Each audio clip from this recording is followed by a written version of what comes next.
Hello government officers, welcome to daily 5 minute study. இது வந்து எப்படி ஃபில் பண்ணணும் அப்படிங்கிற A to Z இன்ஃபர்மேஷன் தான் பார்க்குறோம். இதெல்லாம் ரொம்ப ஈஸி, இதையே பார்க்கணும் அப்படின்னு நினைக்காதீங்க. இதில் நீங்கள் சின்ன மிஸ்டேக் பண்ணால் கூட உங்களோட OMR சீட் வந்து ரிஜெக்ட் ஆகலாம். அது மட்டும் இல்லாமல் ஒவ்வொரு மிஸ்டேக்ஸுமே 2 மதிப்பெண்கள் மைனஸும் ஆகலாம். ஸோ எப்படி வந்து ஒரு ப்ராப்பராக ஒரு OMR சீட் வந்து ஃபில் பண்ணணும் அப்படிங்கிறத பார்க்கலாம். ஃபர்ஸ்ட் டைம் நம்ம சேனல் பார்க்குறீங்கன்னா மேலும் இது போன்ற அப்டேட்ஸ்க்கு சேனலை சப்ஸ்கிரைப் பண்ணிக்கோங்க. டிஸ்கிரிப்ஷனில் உள்ள டெலகிராம் அண்ட் இன்ஸ்டா பேஜில் நிறைய ஃப்ரீ குரூப் 4 நோட்ஸ் கொடுத்துக்கிட்டு இருக்கோம். அதுலேயும் ஜாயின் பண்ணி யூஸ் பண்ணிக்கோங்க. ஓகே, ஸோ இதுதான் வந்து உங்களுக்கு OMR ஷீட்டோட பேசிக் ஃபார்மட். இதில் வந்து 2 பேஜஸ் இருக்கும். ஸோ ஃபஸ்ட்டு பேஜில் பார்த்தீங்கன்னா நீங்கள் ஆன்சர் ஃபில் பண்ணுற ஷேட் வந்து பார்ட் 1 பகுதி 1 அப்படின்னு சொல்லப்படும். இது வந்து பேஜ் 1ல் வரும். அதே மாதிரி அதுக்கு லெஃப்ட் சைடில் பார்த்தீங்கன்னா பார்ட் 2 பகுதி 2ன்னு வரும். இதுவுமே பேஜ் 1 அப்படின்னு வரும்.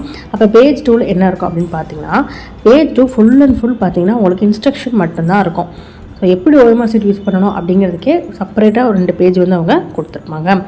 ஓகே, ஃபர்ஸ்ட் வந்து நீங்கள் OMR ஷீட் கொடுத்ததுமே யார் வந்து இந்த OMR ஷீட்டில் ப்ராப்பராக ஆன்சர் கரெக்டாக மார்க் பண்ணியிருக்காங்களோ அவங்களுக்கு தான் வந்து கரெக்டான மார்க் வந்து கிடைக்கும். நீங்கள் நல்லாவே படிச்சுட்டு போனாலும் OMR ஷீட்டில் வந்து ரொம்ப மிஸ்டேக்காக நீங்கள் மார்க் பண்ணுறீங்க, இந்த ரூல்ஸை ஃபாலோ பண்ணலை அப்படின்னா அதுலேயே உங்களுக்கு மதிப்பெண்கள் குறையிறதுக்கு அதிகபட்ச வாய்ப்பு இருக்குது. ஸோ OMR ஷீட் ஃபில் பண்ணுறதுங்கிறது ரொம்ப ரொம்ப ரொம்ப க்ரூஷியலான ஒரு பகுதி. ஃபஸ்ட்டு நீங்கள் OMR ஷீட் கொடுத்தோடனே உங்களுக்கு கொடுக்குற ஃபஸ்ட்டு வேலை என்ன தெரியுங்களா? இந்த இன்ஸ்ட்ரக்ஷனை நீங்கள் கரெக்டாக படிக்கணும். டோட்டலாக 13 இன்ஸ்ட்ரக்ஷன் வந்து OMR ஷீட்டில் இருக்கும். அந்த 13 இன்ஸ்ட்ரக்ஷனையும் கரெக்டாக படிச்சுட்டு அக்செப்ட் பண்ணி நீங்கள் இந்த தேர்வரின் கையொப்பம் அப்படின்னு இருக்குது பார்த்தீங்களா, தேர்வு தொடங்கும் முன்னர்னு இந்த இடத்துல நீங்கள் உங்களுடைய சைன் வந்து பண்ணணும். இதுதான் ஃபஸ்ட்டு ஸ்டெப்பே. ஸோ OMR ஷீட்டோட இன்ஸ்ட்ரக்ஷன் நீங்கள் ப்ராப்பராக படிக்கணும். அதுதான் ஃபஸ்ட்டு ஸ்டெப்பே. அப்படின்னா அது எவ்வளோ இம்பார்ட்டன்ட் அப்படின்னு தெரிஞ்சுக்கோங்க. ஓகே, இதில் உள்ள ஃபர்ஸ்ட் பாயிண்ட் வந்து நம்ம பார்த்துடலாம்.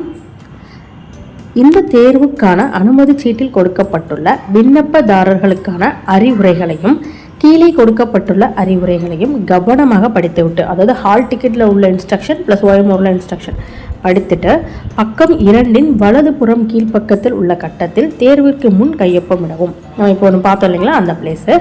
அடுத்ததாக தேர்வு முடிந்த பின் அனைத்து விவரங்களையும் சரிபார்த்து பக்கம் 1 பகுதி 2 உரிய இடத்தில் கையொப்பமிடணும். தவறினால் உங்கள் விடைத்தால் செல்லாது ஆக்கப்படும். ஸோ தேர்வுக்கு முன்னர் வந்து ஃபர்ஸ்ட் நீங்கள் இந்த இடத்துல வந்து சைன் பண்ணணும். தேர்வுக்கு முன்னாடி, தேர்வு முடிஞ்சதுக்கு அப்புறமா பக்கம் 2ல் நீங்கள் வந்து இந்த இடத்துல கையொப்பம் விடணும். இது வந்து கம்ப்ளீட்டாக எக்ஸாம் முடிஞ்சதுக்கு அப்புறமா எல்லாமே கரெக்டாக இருக்கா அப்படின்னு செக் பண்ணிட்டு நீங்கள் சைன் பண்ணணும். இந்த 2 இடத்துல வந்து நீங்கள் சைன் பண்ண தவறுனீங்க அப்படின்னா கரெக்டாக உங்களுடைய OMR சீட்டே வந்து ரிஜெக்ட் பண்ணிடும். மைனஸ் மார்க்கு மட்டும் இல்லை, OMR சீட்டு வந்து கம்ப்ளீட்டாக ரிஜெக்ட் பண்ணப்படும். ஏன்னா தான் இன்விஜிலேட்டர் இருந்தால் கூட அவங்க எல்லா நேரமும் செக் பண்ணவும் சொல்ல முடியாது. ஸோ நம்மளோட ஒர்க்கை நம்ம தான் ப்ராப்பராக வந்து மெயின்டைன் பண்ணிக்கணும். ஸோ இதுதான் first instruction. So second instruction என்னென்னு பார்த்தீங்கன்னா பகுதி 2 அச்சிடப்பட்டுள்ள உங்களுடைய பதிவு பெயர், நிழற்படம், பதவியின் பெயர் இதெல்லாம் வந்து பிரிண்ட் பண்ணியிருப்பாங்க. அதெல்லாம் கரெக்டாக இருக்கான்னு பார்த்துக்கணும். அதில் ஏதாவது மிஸ்டேக் இருந்தால் உடனே வந்து நீங்கள் இன்விஜிலேட்டர்கிட்ட சொல்லணும். ஸோ இதுதான் வந்து பகுதி 2 கொடுத்துருக்காங்க இல்லையா, நம்மளுக்கு OMR ஷீட்டில் லெஃப்ட் சைடு உள்ளதில் பகுதி 2 கொடுத்துருக்காங்க. இதில் உங்களோட name, register number, subject, centre, venue இது எல்லாமே வந்து பிரிண்ட் பண்ணியிருப்பாங்க டிஃபால்ட்டாக. இது வந்து நமக்கு சாம்பிள் இது, அதனால் இல்லை. பட் ஆனால் உங்களுக்கு வந்து உங்களுக்கு கொடுக்குற OMRல அச்சிடப்பட்டிருக்கும் டிஃபால்ட்டாகவே. அப்படி அச்சிடப்பட்ட இன்ஃபர்மேஷன் கரெக்டாக உங்களோட ரெஜிஸ்ட்ரேஷன் நம்பர், நேம் எல்லாமே கரெக்டாக ஹால் டிக்கெட் உள்ள மாதிரி இருக்கா அப்படிங்கிறத செக் பண்ணிக்கணும். அப்படி மிஸ்டேக் இருந்தால் நீங்கள் அந்த அறை கண்காணிப்பாளரிடம் கண்டிப்பாக சொல்லணும். 3வது பாயிண்ட் பார்த்தீங்கன்னா என்ன பென் யூஸ் பண்ணணும் அப்படிங்கிறது தான். ஸோ இப்போதைக்கு வந்து பார்த்தீங்கன்னா black colour ball point pen தான் வந்து யூஸ் பண்ண சொல்கிறாங்க. ஸோ பிளாக் கலர் பென் வந்து நார்மலாக ஒரு 2 ரூபா 3 ரூபாய்க்கே பிளாக் கலர் லெட்டு வாங்கிட்டு வந்துடாதீங்க. அதெல்லாம் நீங்கள் ஷேட் பண்ணிங்கன்னா OMR ஷீட்டில் ஓட்ட விழுகிறதுக்கு அதிகபட்ச வாய்ப்பு இருக்குது. ஸோ பால் பாயிண்ட் பென் வந்து யூஸ் பண்ணிக்கோங்க. பிளாக் கலரில் 2 பென் இல்லை 3 பென் கூட வச்சுக்கோங்க. ஸோ சப்போஸ் ஏதாவது ஒரு பென் வந்து எழுதலை, ஏதாவது ஒரு ரீசன்னா கூட இன்னொரு பென் வந்து உங்களை காப்பாற்றும். ஸோ பிளாக் புதுசாக அவருக்கு ஒரு சில தினங்களே இருக்கிறதுனால குரூப் 4 ஸ்டடி மெட்டீரியல்ஸ் எல்லாமே பாதி விலைக்கு கொடுத்துக்கிட்டு இருக்கிறோம். உங்களுக்கு ஆஃபர் ப்ரைஸில் 49 ருபீஸில் எல்லா மெட்டீரியலுமே அவைலபிளாக இருக்குது. ஸோ ஸ்மார்ட்டாக பிளான் பண்ணி ஸ்க்ரீனில் இருக்கிற வாட்ஸ்அப் நம்பருக்கு உடனே மெசேஜ் பண்ணி இந்த பாதி விலையிலே எல்லா மெட்டீரியலும் யூட்டிலைஸ் பண்ணிக்கோங்க. தேங்க்யூ. பால் பாயிண்ட் பென் தான் வந்து நீங்கள் யூஸ் பண்ணணும். அதோட நிப்பு பார்த்தீங்கன்னா ரொம்பவே பெருசாக அகலமாக இருக்கும். ஸோ ஈஸியாக உங்களுக்கு வந்து 2 வாட்டி ஷேட் பண்ண உடனே உங்களால் ஒரு இதை வந்து ஈஸியாக ஷேட் பண்ணி முடிச்சிட முடியும். ரொம்ப OMR ஷீட்டை போட்டு அழுத்தவோ டேமேஜ் பண்ணவோ தேவை இருக்காது. ஓகே, அடுத்த பாயிண்ட் பார்த்தீங்கன்னா விடைத்தாளில் அனைத்து விவரங்களையும் எழுதவும் நிரப்பவும் அந்த கரும நிற பென் மட்டும்தான் யூஸ் பண்ணணும். ஷேட் பண்ணுறதுக்கு மட்டும் இல்லாமல் வேறு என்ன சைன் பண்ணனாலும் சரி, என்ன எழுதுனாலும் சரி, நீங்கள் அதை மட்டும்தான் யூஸ் பண்ணணும். அடுத்ததாக பகுதி 1ல் எந்த இடத்துலையுமே கையொப்பம் நீங்கள் போடக்கூடாது. தேர்வு முடிந்த பிறகு நம்மளோட இடது கை பெருவிரல் தம் இம்ப்ரெஷன் ரேகை மட்டும் வைக்கணும். அதாவது பகுதி 1னா இதுதான், ஓகேங்களா? பகுதி 1ல் பிரிவு 1. இதில் எந்த இடத்துல நம்ம சைன் பண்ண தேவையில்ல, ஜஸ்ட் மார்க் பண்ணுவோம். ஆன்சர்ஸை மார்க் பண்ணிட்டு இந்த பேஜில் கீழே பார்த்தீங்கன்னா உங்களுக்கு கொடுத்துருக்காங்க, லெஃப்ட் ஹேண்ட் பெருவிரலோட தம் இம்ப்ரெஷன் நீங்கள் வைக்கணும். கை ரேகை மட்டும் வச்சா போதும். நீங்கள் கையெழுத்து போட தேவையில்ல, பட் நீங்கள் கை ரேகை மட்டும் எக்ஸாம் முடிஞ்சதுக்கப்புறமா வைக்கணும். அந்த கைரேகை வைக்கிறது என்னென்னா, கைரேகை வச்சுட்டு நீங்கள் உங்களுடைய தம்பை நல்லா க்ளீன் பண்ணிவிடுங்க. இல்லைனா அதை மறுபடியும் நீங்கள் ஓஎம்ஆர் ஷீட்டில் தெரியாமல் சால்வ் பண்ணும்போதோ இல்லை மார்க் பண்ணும்போதோ கை வச்சிட்டிங்கன்னா அப்படியே அந்த பிரிண்ட் ஒட்டிக்கிடும். ஸோ கைரேகை வச்சுட்டு அதை ப்ராப்பராக க்ளீன் பண்ணிவிடுங்க. இல்லைனா ஓஎம்ஆர் ஷீட் ஃபுல்லாக உங்களுக்கு கைரேகையாக தான் இருக்கும். ஓகே, அடுத்த இன்ஸ்ட்ரக்ஷன் பார்த்தீங்கன்னா, தேர்வு முடிவடைந்த பின் தேர்வர்கள் அவர்களது இடது கை பெருவிரல் ரேகை கண்டிப்பாக வைக்கணும். அப்படி வைக்கலை அப்படின்னா அதுக்கு 2 மதிப்பெண் மைனஸ் பண்ணுறாங்க, ஓகேங்களா?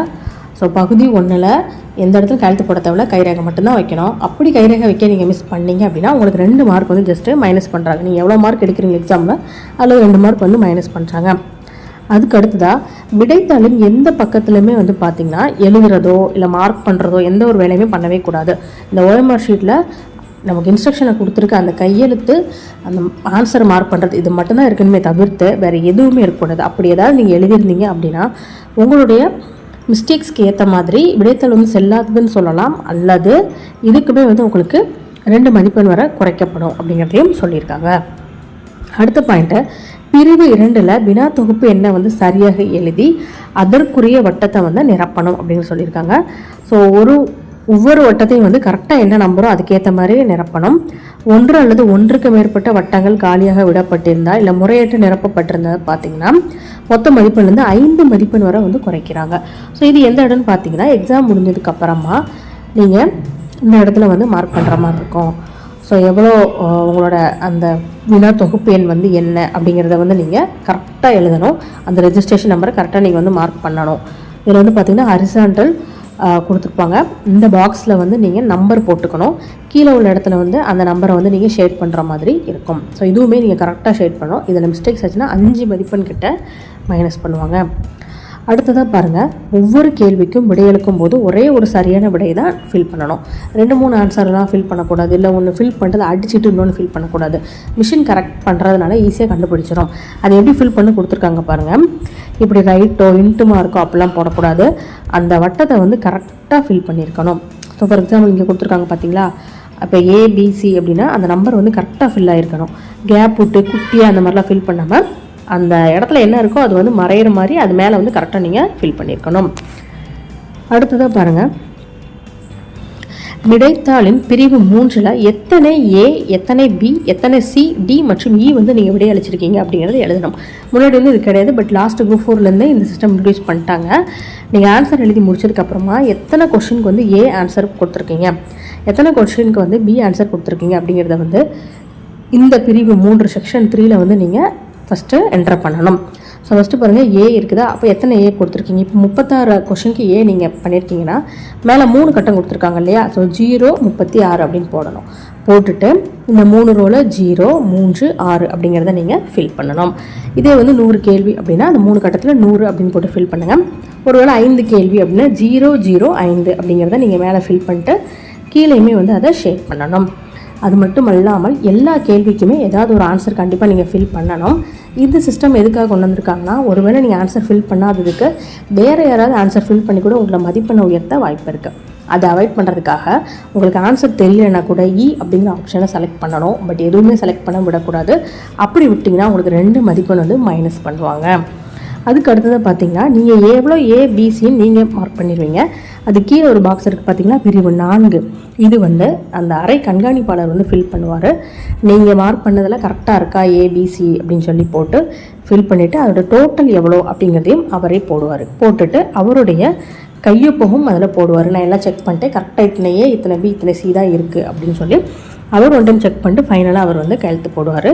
அதற்கு அடுத்ததாக உங்களுக்கு லாஸ்ட் இன்ஸ்ட்ரக்ஷன் பாருங்கள், அனைத்து வினாக்களுக்கும் ஏதேனும் ஒரு வட்டத்தை கண்டிப்பாக நிரப்பியிருக்கணும்னு சொல்லிட்டாங்க.